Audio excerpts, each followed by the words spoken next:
Well, welcome everybody. We're going to go a few minutes later than planned to about 9:20, and we'll have a good opportunity for a robust question and answer session. So please be thinking of some robust questions as we go along in our conversation this morning.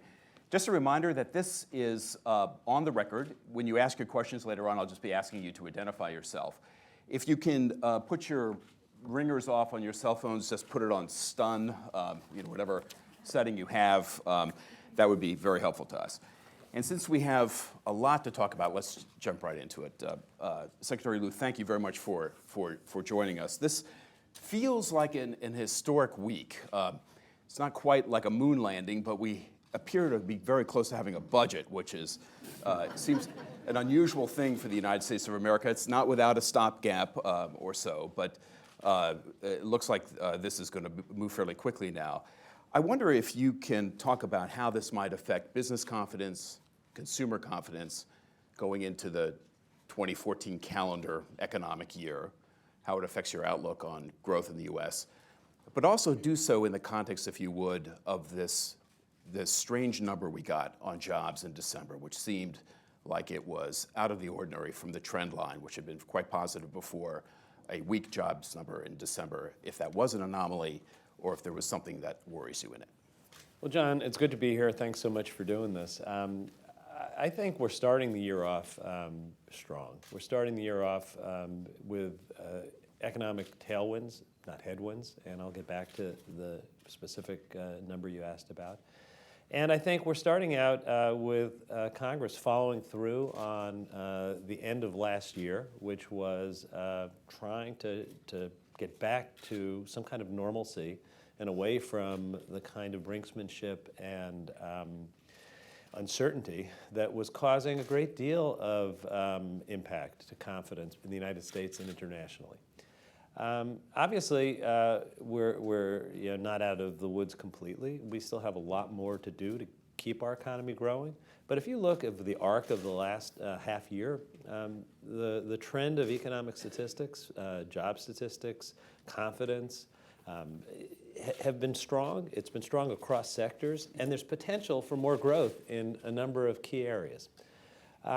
I do think that the mood in Washington makes a difference in two different ways. One, the policy actually matters.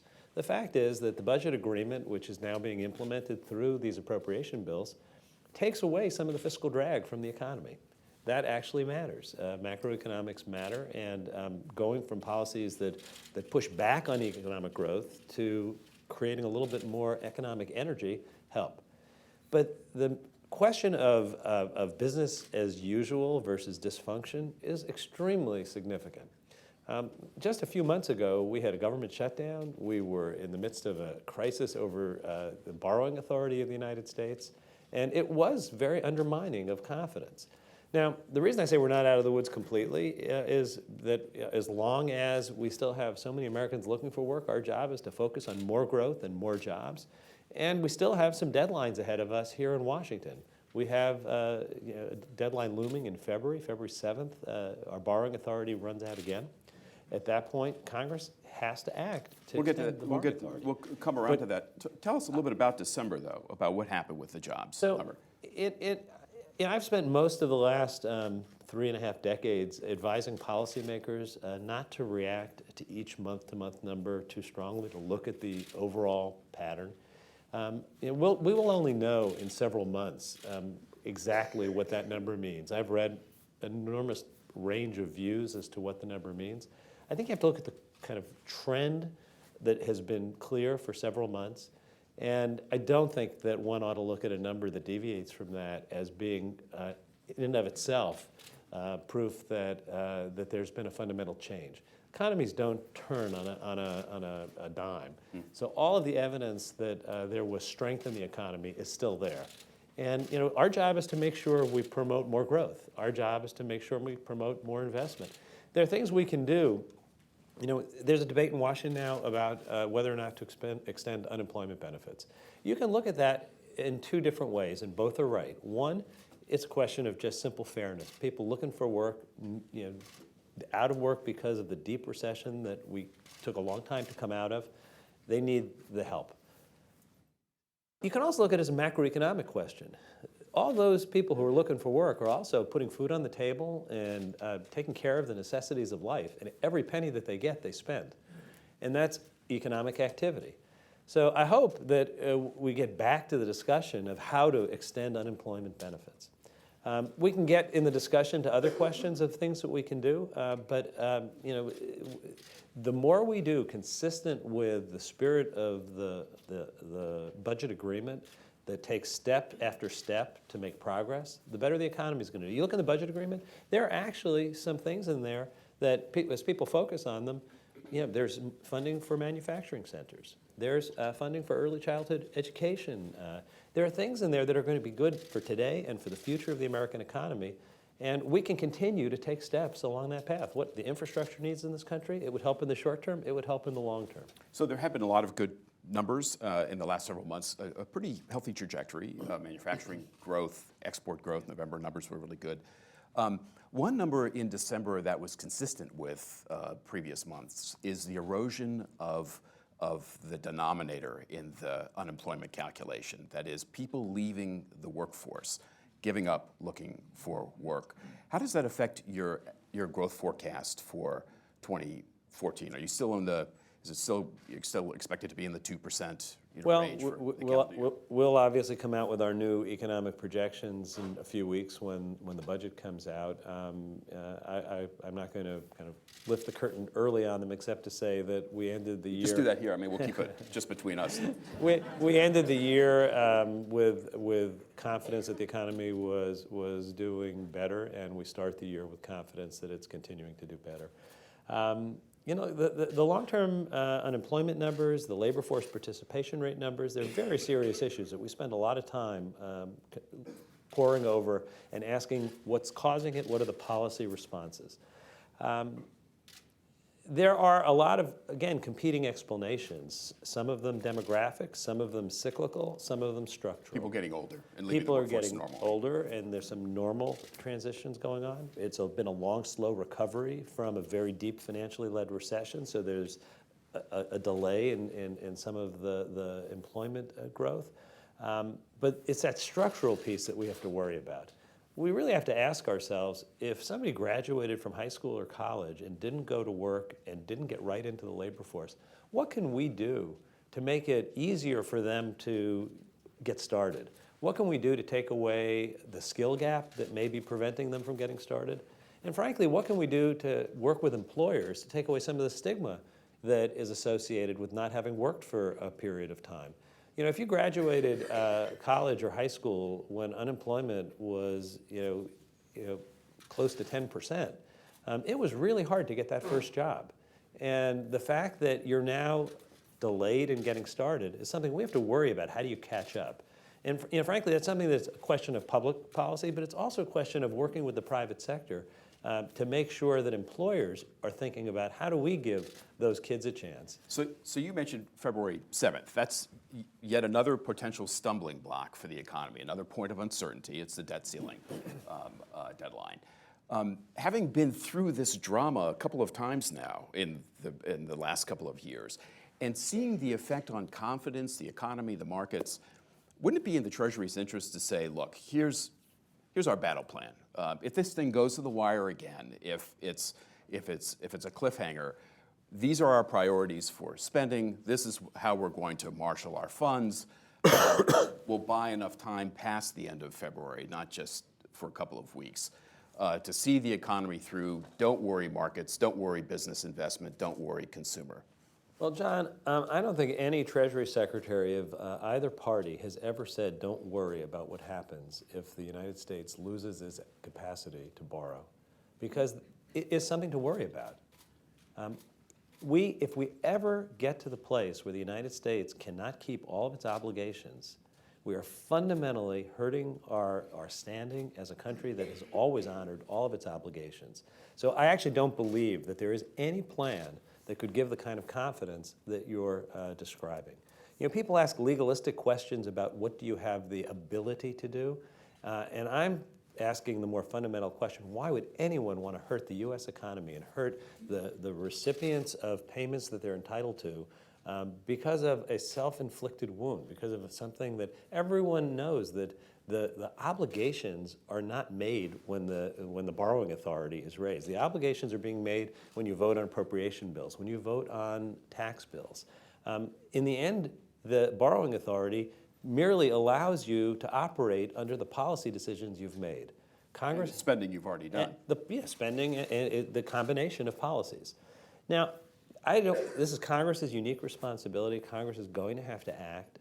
It is not, I think, something that anyone should want to repeat, the kind of hair-raising brinksmanship that causes real uncertainty and anxiety in market participants and normal consumers. I mean, I think if you went outside of Washington in October, it didn't take very much to get people to be worried about what was happening and what was going to happen.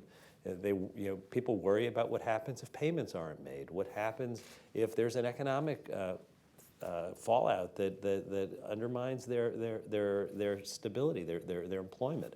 These are not things that Congress should play games with. It has to be done. The sooner the better. I think we get into a kind of Washington parlor sport of trying to figure out the precise moment when is the last minute. It's a mistake to go to the last minute. The build up to the last minute causes damage. It's a mistake to wait until the 11th hour. Congress should do this as quickly as possible and with the least drama as possible. And I will say that in terms of how long Congress has, I've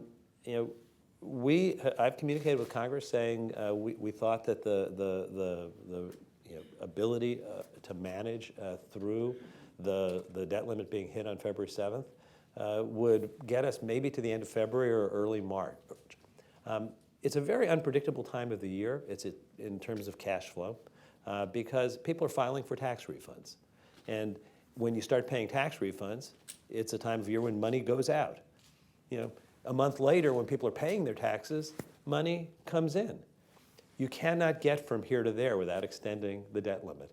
And I think that if Congress is looking at the numbers the way we have the best data, they would see that they would be looking more at the end of February than any time in March. Tighter time frame than in the past.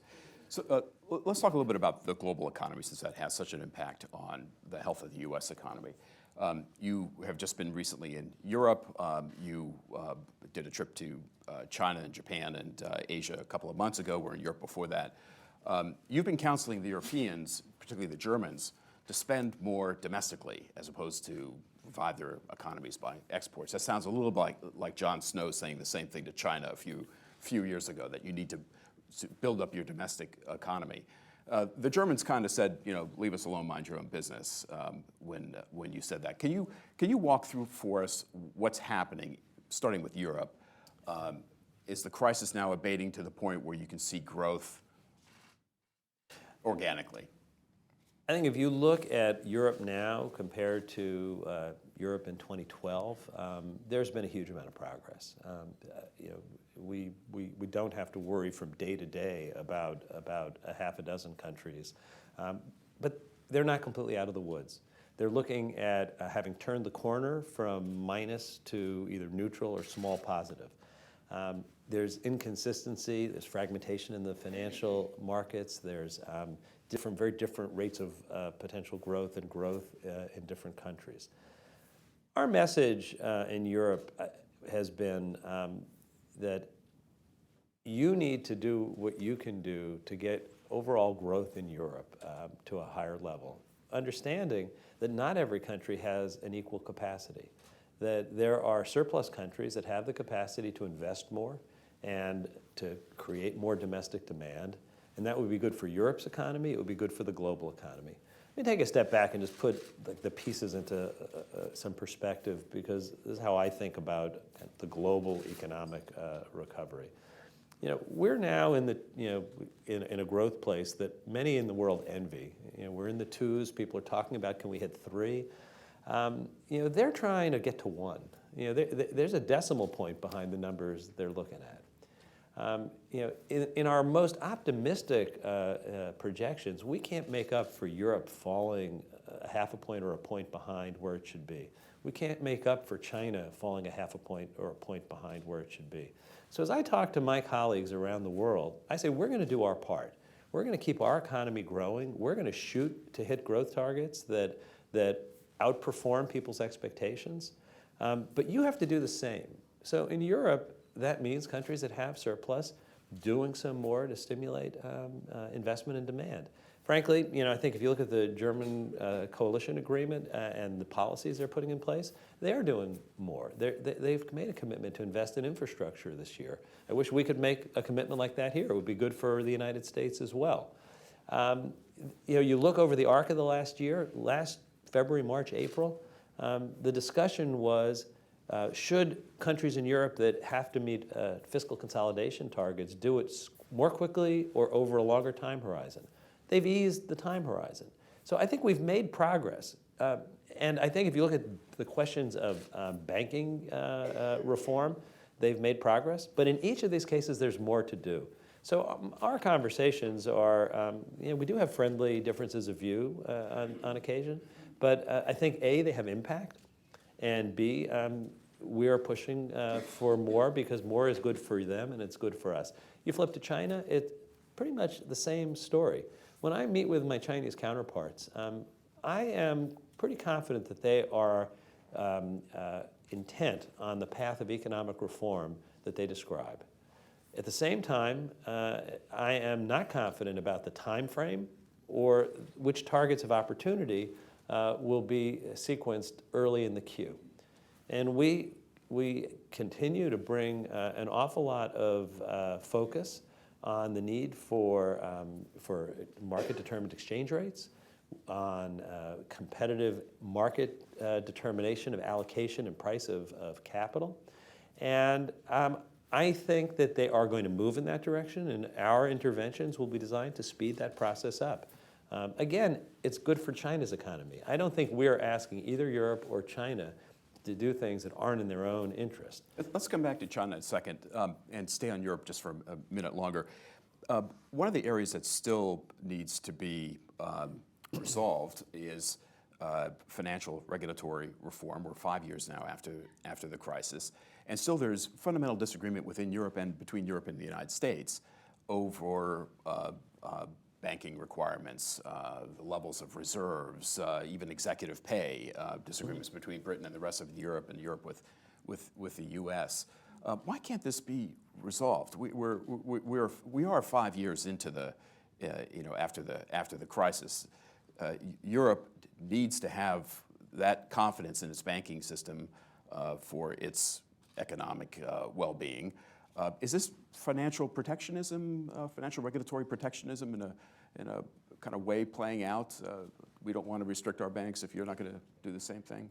This is very difficult stuff, and I think we in the United States have made enormous progress. Even in this last year, we've made enormous progress implementing financial reform. I think internationally, we have made and are continuing to make progress. I know my objective in the G20 this year is going to be to bring some additional focus to the international meeting next month. The first meeting is next in February in Australia. But the G20 and the Financial Stabilization Board are the places where the international community comes together to have conversations about harmonizing standards. Just this last weekend, some significant progress was made in terms of international standards on capital and leverage. For the last year, there's been an argument about whether or not our differences were as big as people said or not as big because of differences in the way we calculate it. And I must say, as somebody who likes to be able to compare apples to apples, when you have conversations where people are talking past each other because one is looking at a set of numbers on a net basis and the other is looking at them on a gross basis, and trying to do the conversion in your head is almost impossible. There was an agreement to do it on a standardized basis following the rule that our regulators put in place in draft rules earlier in the year. I think that opens the path for the United States to finalize rules in a way that's consistent with international standards.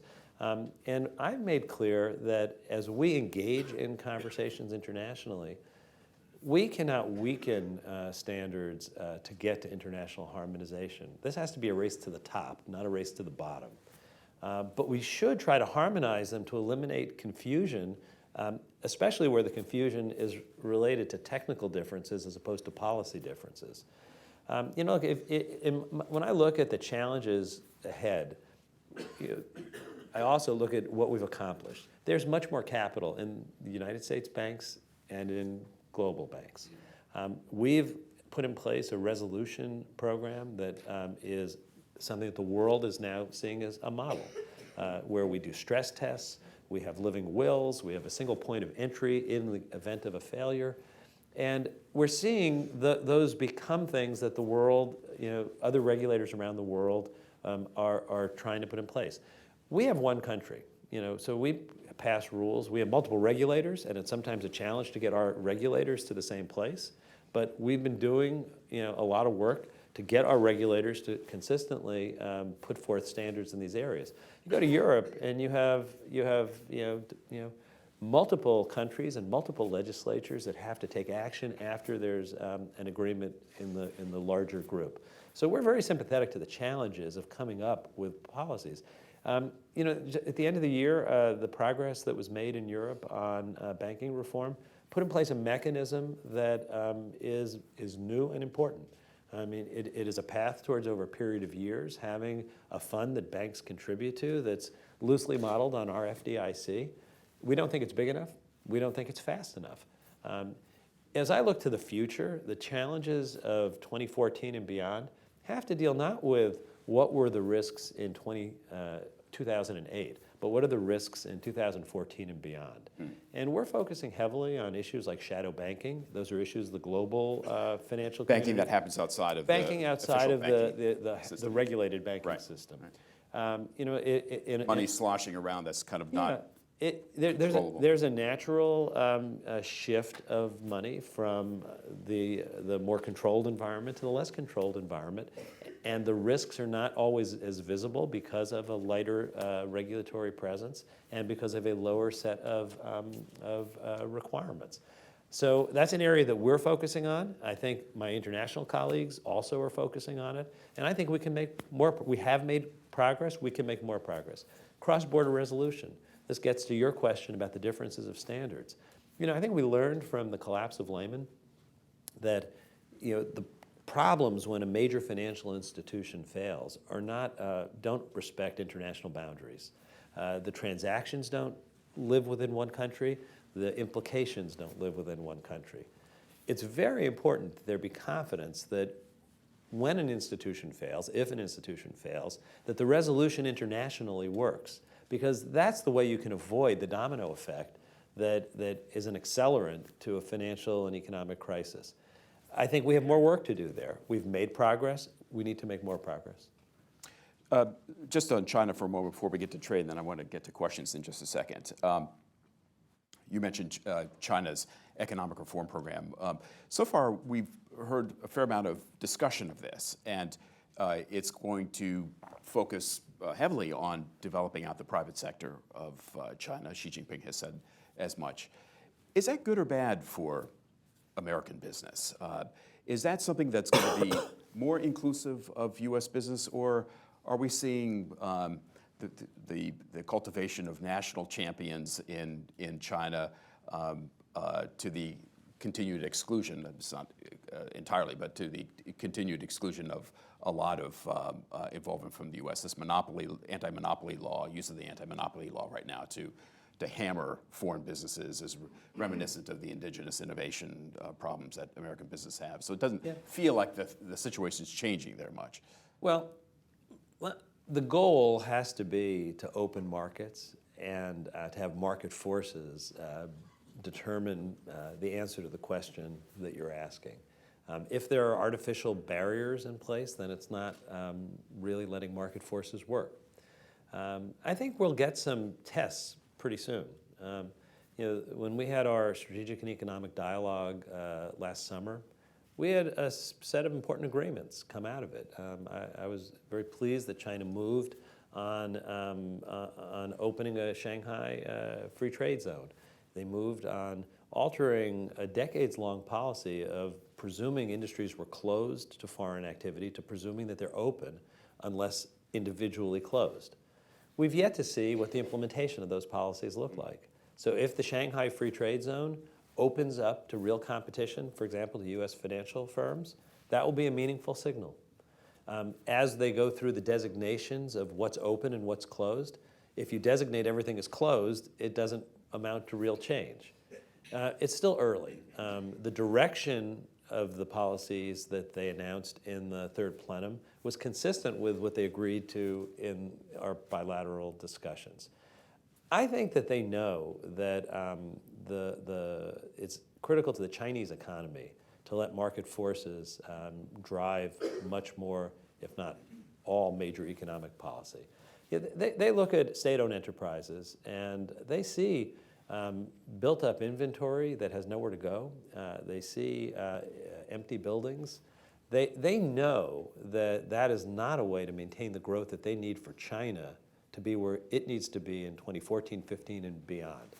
Now, at the same time, transition is difficult in any economy. It's difficult in our economy. It's difficult in their economy. So they are obviously concerned about the pace at which change happens and managing it.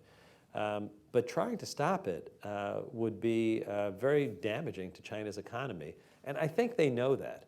I can't tell you that at the end of this year we'll be able to say they made the move we hoped they would make. I can tell you that we are going to engage with them at high levels on a consistent basis to keep pressing forward, making the case. And I believe that's welcome. When I was in China just a few weeks ago, it was important for the president to meet with us, to meet with me. We had an exchange that was our second exchange in the time I've been secretary. And when I meet with my counterpart, the vice premier, we talk about the tough issues, and they don't tell us to stay out of their business. They want to learn from our economic experience. I think our continuing to bring focus to these issues is something that helps them to make progress. But I approach it in a very clear-headed way. Intentions are critical and they're important, but it's results in the end that matter. Well, one of the pressures that might be brought to bear on China and in Europe are these two new trade agreements that are being negotiated now, TTIP in Asia, the Trans-Pacific Partnership in Asia and TTIP in Europe. Can you get those trade agreements without fast-track authority from Congress? These countries don't want to be negotiating with Congress people. They want to be negotiating with an administration that can promise them that the deal that they're striking is actually the deal that's going to be put into force. Well, I think we've made it clear that we think fast-track authority is important, and it's something we are going to work with the Congress on. As far as the negotiations go, I remember when we started working on the Trans-Pacific Partnership, TPP, back in 2009. And there were skeptics who said, you can't start a conversation setting high standards with some of the smaller countries in the region and think that the big countries are going to join. You look at where we are now, the big countries are at the table, and even bigger countries are contemplating coming to the table. Japan is at the table, and China has mused out loud about should they come to the table. That is an enormous change from 2009. So I think the principle of setting high-quality standards as being the terms of the future of trade relations in the Pacific and the Atlantic has already moved very far. There are still tough issues to be negotiated. I've never been a trade negotiator. I would defer to people who've been successful trade negotiators in the past. The tough issues are always resolved at the end. It's not as if any party is going to, before the final round of negotiations, make the things that are really difficult for them at home.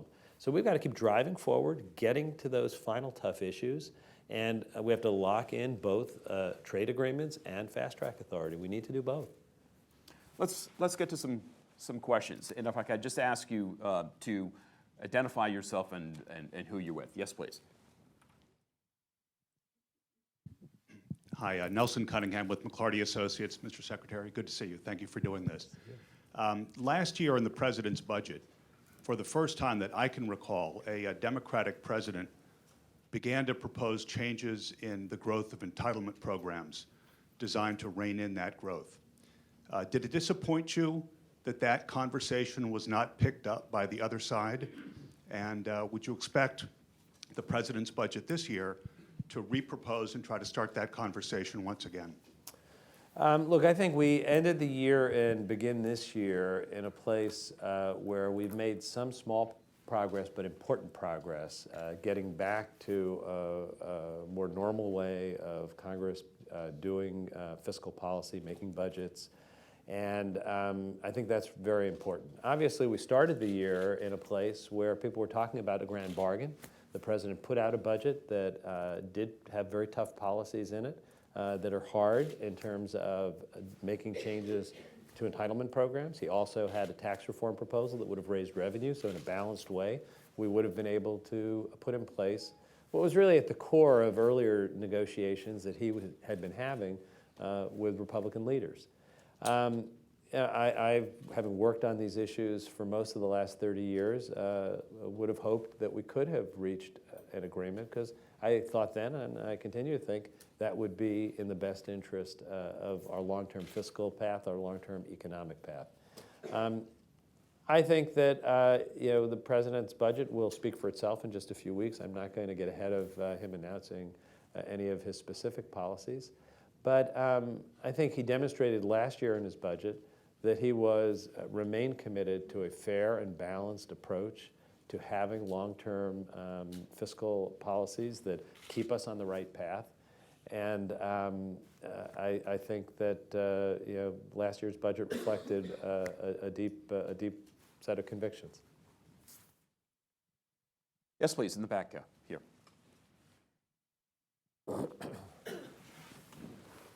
Secretary David Sanger from the New York Times. Good to see you.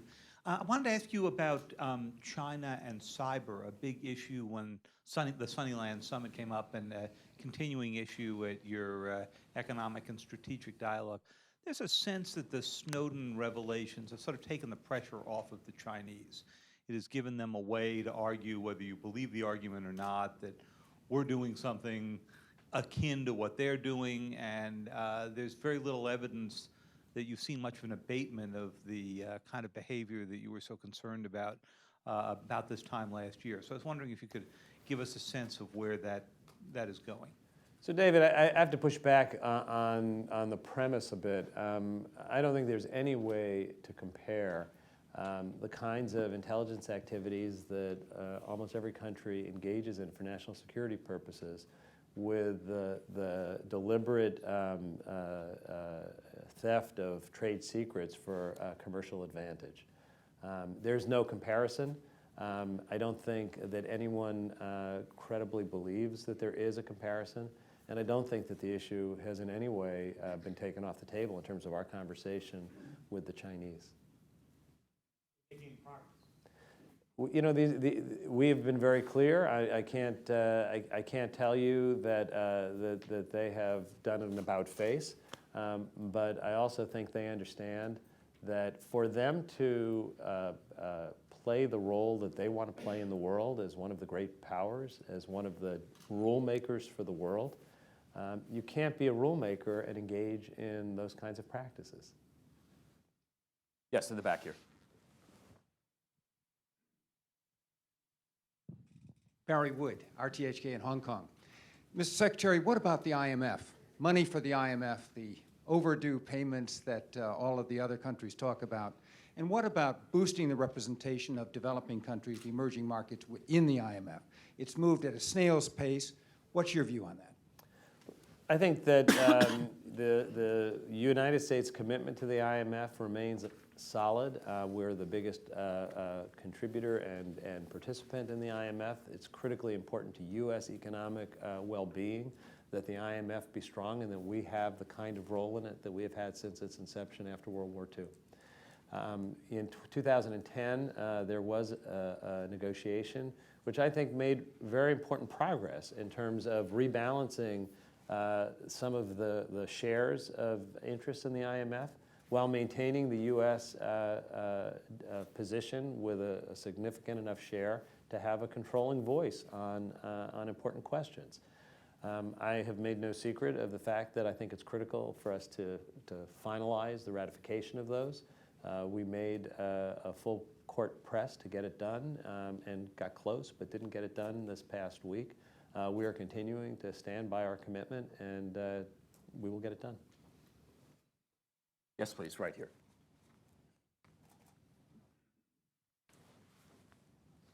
Thanks. Elisa Massimino with Human Rights First. My question is about the role of money in the supply chains that enable mass atrocities like those that are going on in Syria. Some people have argued that, including some former Treasury officials, that the Treasury ought to take stronger action against Russian banks that are involved directly in financing arms shipments to Assad. I wonder what you think about that, and if, I know it can be awkward since we're now partners with Russia in trying to resolve this situation, but do you think Treasury ought to be taking stronger action in investigating and even designating Russian banks that are directly involved in supporting Assad? We, through our responsibilities in overseeing the flows of financial funds and whether or not there's compliance with U.S. and international laws with regard to them, we have been very aggressive following the flow of funds. And when things violate the law, we take actions without regard to the home country of the financial institution. It doesn't always make us popular. Sometimes it's friends who are very close. Sometimes it's countries with whom we have more tension. But our policy, whether it's sanctions regarding Syria or Iran or other designated countries, the designations aren't all the same, but our policy is to be vigilant in using these financial tools. So I would just say that we implement these laws and we don't look at the country of origin. Yes, please. Father Andrew from the St. Paul's Foundation. Thank you so much for your government service, Mr. Secretary, particularly for Tip O'Neill. I grew up in the district. St. Paul's distributes alms to the poor all over the world in 30 different countries in areas of severe conflict. I want to touch back on OFAC. There seems to be an extreme lack of accountability among the federal officers at OFAC. We can't get a name, we can't get a number. When we're trying to provide food, shelter, clothing to people in refugee camps outside of Syria, we're trying to make financial transfers. Our banks have a question for OFAC. We have a conversation with OFAC. We can't seem to get anybody at the table. How would you propose building in accountability so that we can provide these needed resources to people who have the opportunity to be fanatics and fundamentalists, but aren't precisely because of the alms and the aid that we're giving them? I think OFAC does an outstanding job in very difficult circumstances, and there are often cases that are just heart-wrenching in terms of flows of funds that are inconsistent with our laws, but that have the effect of providing relief at the same time. Not just in Syria, it comes up in many troubled parts of the world.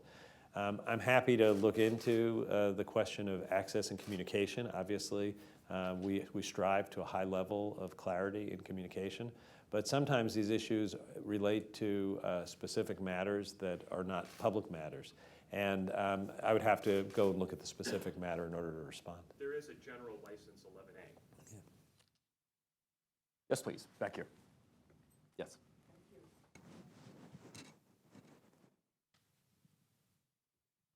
Good morning, Paula Stern, the Stern Group. My question's about the Trade Promotion Authority and the headline yesterday in one of the papers about the pushback from the Democrats.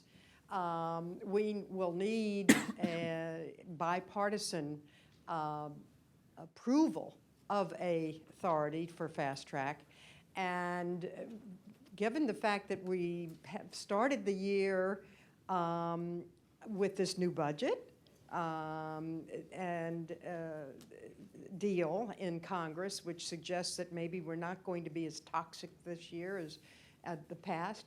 I'm wondering what your plans are really for whipping into place a bipartisan authority for the president, given the pushback from some of the Democrats. I don't think there's anything new or unusual about the current need for there to be bipartisan support for Trade Promotion Authority in order for it to pass. That's always required a bipartisan effort. There's always been challenges on both sides for different reasons. You know, we have worked on a bipartisan basis with the leaders of the committees, and we'll continue to work on a bipartisan basis with the Congress to get it done. The President has made clear that it's important. It's one of those issues where there is the ability for there to be a bipartisan conversation, and it's never easy. So it's going to require effort. Do you care to venture a estimate, the question about a time frame Yeah, on this, on resolution of TPP and TTIP? I obviously am very hopeful that the next round of discussions on TPP really accelerates the pace of progress, and that will have implications in terms of other schedules. So we'll have to see how the pace goes. 6 months, Yeah. 12 months? I'm not going to put a number on it. Obviously, Ambassador Froman has been pushing. He pushed to have the meeting at the end of last year be an issue where the final issues get raised. He's going to continue pressing so that those issues, those hard issues that require countries to kind of move across the finish line, get queued up, and I believe it will happen. Ambassador Froman, the U.S. Trade Representative. Yes, please, right here. 20 years ago, Jim Baker engineered the Plaza Agreement, and with the devaluation of the dollar, it stabilized our current accounts for almost 10 years. Recently, the Japanese have engineered a 20% devaluation of their currency. Would you expect it to have a similar impact on Japan's trade account? And how will the South Koreans and others react to this new change in their competitiveness? You know, I think the challenges facing Japan and their economy have been profound for almost 2 decades. I think, you know, it has been a recurring argument made by the United States, the international community, that Japan needed to take action to reverse almost 2 decades of deflation and economic decline. You know, they have put in place policies. We still have to see what the so-called third arrow of their policies are. Those are the real reforms that will determine whether or not the future is one where they'll grow their domestic economy, grow domestic demand, and be able to continue to have the kind of growth that they're now seeing because of the shorter-term policies they put into effect. I think it was very important that last year, roughly this time, in February, there was an agreement at the G7 and the G20 that has stuck, which is that countries will hold themselves to the agreed-upon rule that they will use domestic tools for domestic purposes to grow their economy. That is a critically important frame, and it's something that Japan has to stick to. You know, they need to get their domestic economy growing. Their long-term growth can't be rooted in a strategy that ultimately turns in any way towards reliance on unfair advantage because of exchange rate. You know, we have kept an eye on that. Our currency report analyzed it very closely. We continue to analyze it very closely. And we said as long as they stick to those rules, domestic tools for domestic purposes, it's in Japan's interest and the world's interest for Japan's economy to grow. You know, the 4 big economies of the world are the United States, Europe, China, and Japan. If any one of them is performing particularly subpar, it creates problems that flow well beyond the borders. And there's a balance where we've got to keep an eye on it. We can't let it turn from the kinds of policies that are domestic policies for domestic purposes. But it is important for Japan also to grow. So we have 2 minutes time for just one more question right down here at the back of the room. Thank you very much. My name is Jeanine Nguyen with Voice of Vietnamese Americans. Thank you, Secretary. I come back to your focus on standards and implementations, and I'd like to hear from you the lessons learned from our WTO and the coming TPP and TTIPs and other free trade agreements, because I think there's a lot of doubt and uncertainty in our Americans regarding the unemployment that we've been experiencing for the last 5 years, actually for the last 10 years. You see, since the WTO, we have suffered the currency war and many other wars with rising power China. And the recent steel anti-dumping situation with the WTO that's happened that threatened our steel industry and our market. So our question to you is, as the Treasurer, Secretary of Treasury, where do you see we need to do to ensure the implementation phase of all of our agreements to secure our currency and our jobs? Thank you. For the U.S., for the Americans. I think we have been very clear in all of our conversations, in the multilateral negotiations and our bilateral conversations, that we need a level playing field with clear rules, and those rules need to be enforced. So taking enforcement actions to make sure that the agreements are adhered to is a critical part of having effective rules of the road. Rules that aren't followed aren't really rules. So that's why WTO actions are brought from time to time. And the goal is to have countries observe the rules, not to be in a place where one has to be taking actions whether it's for one industry or another, to enforce the rules. I think that if you go back to what I was saying a few minutes ago in terms of the spirit of the negotiation of TPP, it's very encouraging. You know, I was just recently in Asia. I went to a range of countries with extremely different economies. I was in Japan, China, Malaysia, Vietnam, and Singapore. In each of the countries, at a very different point of internal economic development, there was a desire to participate in a high standard trade agreement. There was also anxiety about what did that mean in terms of the domestic economy? What would be the transition rules? What would be the reflection of the fact that countries don't come in exactly the same position? And those are the kinds of issues that are being negotiated in the TPP, with a sensitivity to the fact that if we get all of the countries to credible and enforceable high-level rules, it's good for each of us individually and it's good for us globally. But it's not good if the rules are broken, and we need to be vigilant, as we are, to make sure that when we make agreements, the agreements are kept. Secretary Liu, you've got to get to work before the stock market opens at 9:30. So I want to thank you and for joining us today, and also thank the Council on Foreign Relations for holding this event. Thank you very much, John.